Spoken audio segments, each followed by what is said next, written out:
السلام علیکم ورحمۃ اللہ وبرکاتہ۔ ناظرین، آپ دیکھ رہے ہیں پبلک نیوز لائیو میں آپ کا میزبان مولوی مجاہد۔ اتر پردیش کے چناؤ کا بھی نتیجہ سامنے آ چکا ہے۔ مغربی بنگال میں بی جے پی کی کراری ہار اور شکست کے بعد اب اتر پردیش میں بھی پنچایت چناؤ میں بھی بی جے پی ہاری۔ وہ ایودھیا جس کے نام پر 30 سال تک سیاست چلی اور رام مندر کا نرمان بھی وہاں پر ہو رہا ہے، مگر رام مندر کا نرمان بھی کام نہیں آیا۔ وہاں کے لوگوں نے دیکھ لیا کہ بالکل نکمی پارٹی اور نکمی سرکار ہے۔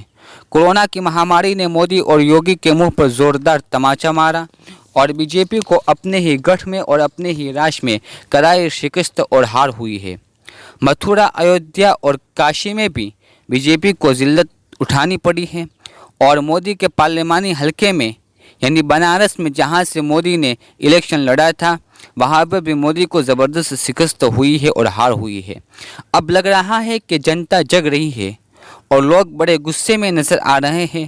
لوگوں نے سمجھ لیا کہ سرکار نے اور بی جے پی پارٹی نے صرف چناؤں پر دھیان دیا ہے، کورونا مہاماری پر دھیان نہیں دیا۔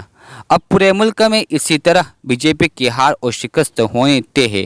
جی ہاں ناظرین، آپ ہم سے جڑے رہے اور دیکھتے رہے پبلک نیوز لائیو کو۔ ہم آپ تک پہنچاتے رہیں گے سچی اور بے باک خبروں کو۔ کبھی آواز حق بن کر یہ چینل آگے آتا ہے، کبھی سچائی کا شیشہ یہی چینل دکھاتا ہے، کبھی اخبار عالم بھی یہی پڑھ کے سنا